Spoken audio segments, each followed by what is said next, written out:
পটুয়াখালীতে স্বীকৃতিপ্রাপ্ত non MPO শিক্ষা প্রতিষ্ঠান MPO ভুক্ত করার জন্য বরিশাল বিভাগের শিক্ষকদের প্রস্তুতি সভা অনুষ্ঠিত। আমাদের প্রধান প্রতিবেদক জালাল আহমেদের পাঠানো রিপোর্ট ও ভিডিও চিত্র থাকছে বিস্তারিত।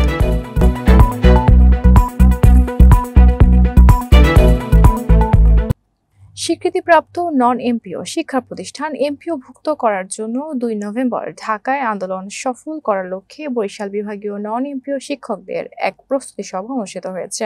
বৃহস্পতিবার ৩০ অক্টোবর বেলা ১১টায় হাজী আক্কেল আলী হাওলাদার কলেজ মিলনায়তনে সম্মিলিত নন এমপিও ঐক্য পরিষদের সমন্বয়ক মোহাম্মদ হাবিবুর রহমান বাবুল এর সভাপতিত্বে ও হাজী আক্কেল আলী কলেজের প্রভাষক মোহাম্মদ রিয়াজ উদ্দিনের সঞ্চালনায় প্রস্তুতি সভার উদ্বোধন করেন অনুষ্ঠানের উদ্বোধক হাজী আক্কেল আলী হাওলাদার কলেজের অধ্যক্ষ, কবি ও কথাসাহিত্যিক মাসুদ আলম বাবুল।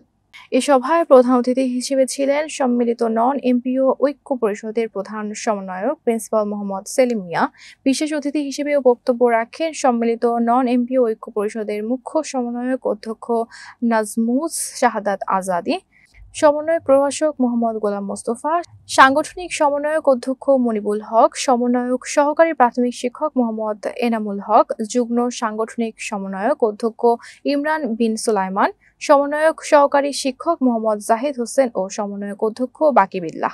আরও বক্তব্য রাখেন গলাচিপা আইডিয়াল স্কুল অ্যান্ড কলেজের অধ্যক্ষ আবুল হোসেন, বেতাগী ডক্টর আসমত আলী কলেজের প্রভাষক আব্দুল হক জুয়েল, পিরোজপুর আলিম মাদ্রাসার প্রভাষক মোহাম্মদ জহিরুল ইসলাম, প্রভাষক ফারজানা আখতার, মাওলানা জহিরুল হক ও মোহাম্মদ আবুল খায়ের প্রমুখ। বক্তারা বলেন, সারা দেশে প্রায় ৩৫০০ স্বীকৃতিপ্রাপ্ত নন এমপিও শিক্ষা প্রতিষ্ঠান রয়েছে। এসব শিক্ষা প্রতিষ্ঠানে প্রায় ১৫,০০০ শিক্ষক শিক্ষিকা মানবেতর জীবন কাটাচ্ছে। আমরা দীর্ঘদিন এমপিও ভুক্ত জন্য আন্দোলন করছি, কিন্তু সরকার আমাদের দাবি মানছে না। আমরা এমপিও ভুক্তর জন্য ২ নভেম্বর জাতীয় প্রেস ক্লাবের সামনে অবস্থান কর্মসূচি নিয়েছি। ২ নভেম্বরের মধ্যে দাবি মানা না হলে এমপিও শিক্ষা প্রতিষ্ঠান বন্ধ করে ঢাকায় জাতীয় প্রেস ক্লাবের সামনে অবস্থান কর্মসূচিতে অংশ নিব। দাবি বাস্তবায়ন না হওয়া পর্যন্ত আমাদের আন্দোলন চলবে। এই আন্দোলনে সকল শিক্ষককে উপস্থিত থাকার আহ্বান জানিয়ে প্রধান অতিথি বলেন, আমাদের দাবি মানবে না হয় আমরা মরব, এক কথায় ডু অর ডাই।